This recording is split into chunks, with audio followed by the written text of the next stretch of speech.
Ces vélos verts en libre service ont été les premiers à faire leur apparition en France. C'est une société chinoise qui a déployé ses 2 roues à Lille à l'automne dernier.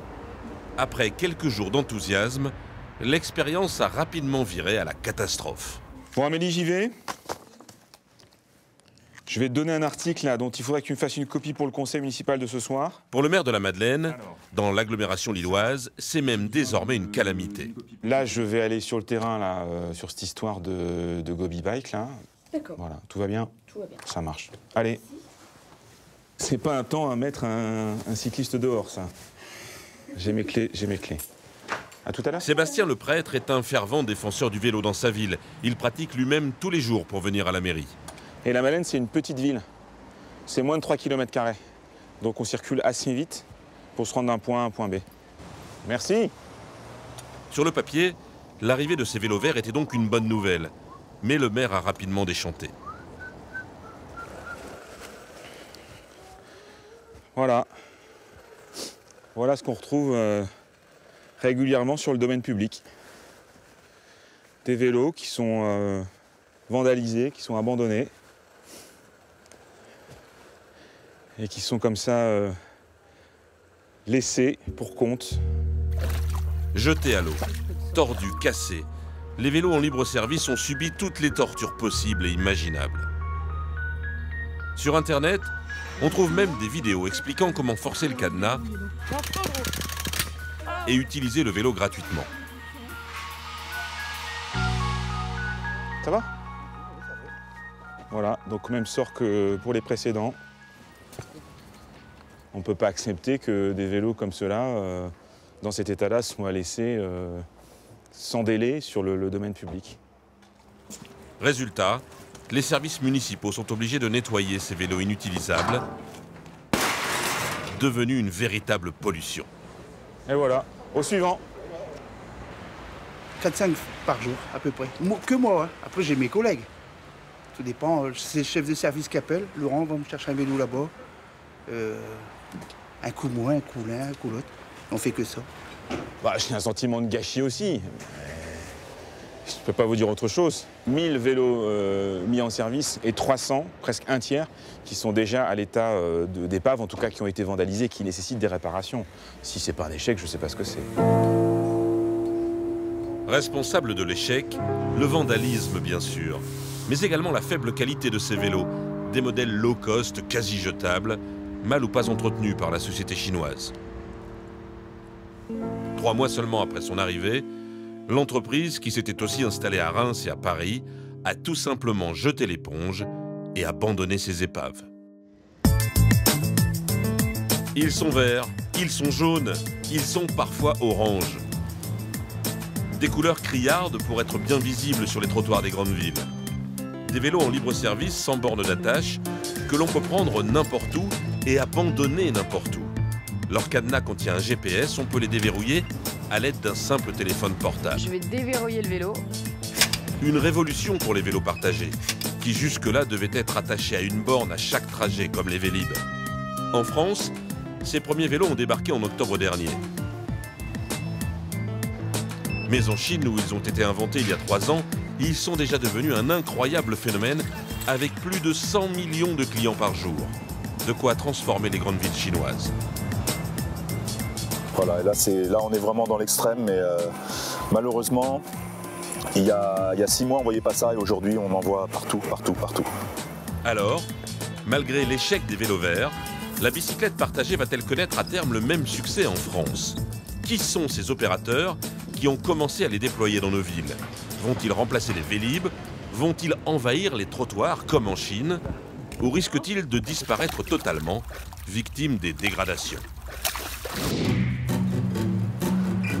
Pour utiliser ces vélos, il faut télécharger une application sur votre smartphone et indiquer vos données personnelles pour le paiement.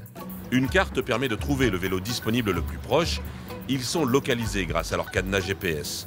Pour le déverrouiller, il faut, toujours à l'aide du téléphone, scanner le code barre qui se situe à l'arrière de la selle. La course terminée, il reste à refermer manuellement le cadenas et le prix de la course est débité du compte via le téléphone. Hop, mes trajets. Le grand avantage de ce système pour l'utilisateur, c'est que l'on peut déposer son vélo n'importe où. Plus besoin de chercher une borne de stationnement comme pour le Vélib. Voilà pour la théorie. Mais dans la pratique, c'est souvent la galère. Je déverrouille grâce au QR code. Ah, problème, le gobi est endommagé, je ne peux pas l'utiliser. C'est très rapide, hein.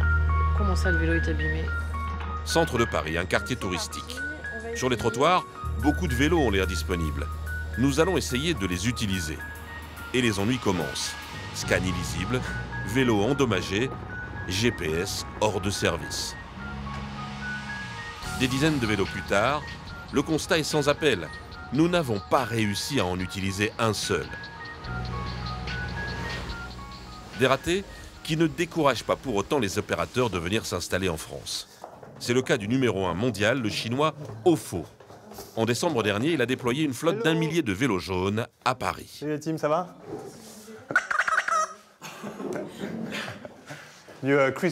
Gift for Christmas, un petit cadeau de Noël spécial vélo. Laurent Quesnel, le patron de la filiale française, est du genre patient. Malgré le vandalisme et les problèmes techniques, ce jeune chef d'entreprise en est persuadé. Ces vélos jaunes vont révolutionner le marché français. On a vu quelques actes de vandalisme délibérés. C'est pas encore inquiétant, ça prend pas des proportions inquiétantes par rapport à ce qu'on voit au Royaume-Uni ou en Italie. Non, il n'y a pas de. Ça se passe plutôt bien du point de vue des usages en France et il n'y a pas d'anomalie française. Car Ofo a bien l'intention de transformer les villes françaises comme il a transformé les villes chinoises.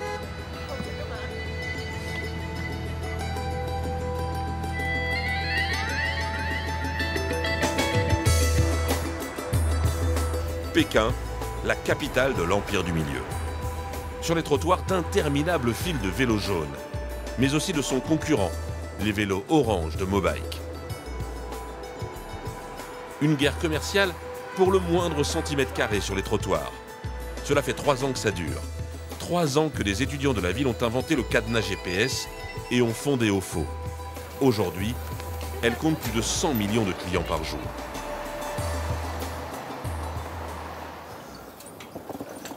Parmi ses clients, Nicolas, expatrié à Pékin depuis 15 ans. Il s'est converti au vélo pour ses rendez-vous commerciaux.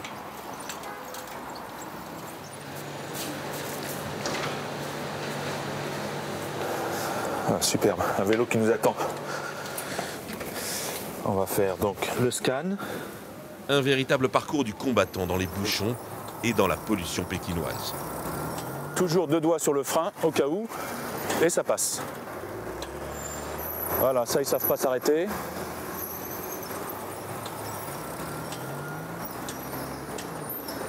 Voilà, on y arrive. Aujourd'hui, les vélos jaunes, un peu toutes les couleurs qui apparaissent, ça fait un peu pollution. Pour moi, c'est vraiment de la grosse pollution quand même. Voilà, donc là, les vélos qui sont mis n'importe comment. Certains trottoirs de la ville ressemblent à des champs de bataille. Voilà une situation bien de Pékin sur les trottoirs. Voilà, et là on est vraiment dans l'extrême, mais malheureusement, il y a 6 mois on ne voyait pas ça et aujourd'hui on en voit partout, partout, partout. Les géants pékinois du vélo partagé sont ainsi lancés dans une escalade invraisemblable. Pour avoir plus de clients, il faut avoir plus de vélos pour qu'on puisse les trouver absolument partout. Des vélos quasi jetables, mais peu importe lorsqu'il faut gagner des parts de marché. Résultat, bien cachés derrière des palissades, des dizaines de cimetières de vélos à travers la ville. Nous avons réussi à filmer celui-ci, des milliers de carcasses de vélos abîmés envoyées à la casse. Certaines d'entre elles sont gigantesques.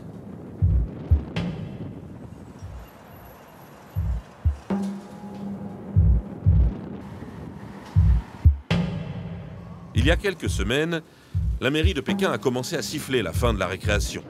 Elle a décidé de limiter le nombre de vélos à 2,5 millions tout de même. Et elle a ordonné à Ofo et à son concurrent d'embaucher des milliers de shérifs pour les 2 roues. Leur rôle, remettre de l'ordre sur les trottoirs, aligner les vélos pour laisser passer les piétons et réparer les petites pannes du quotidien.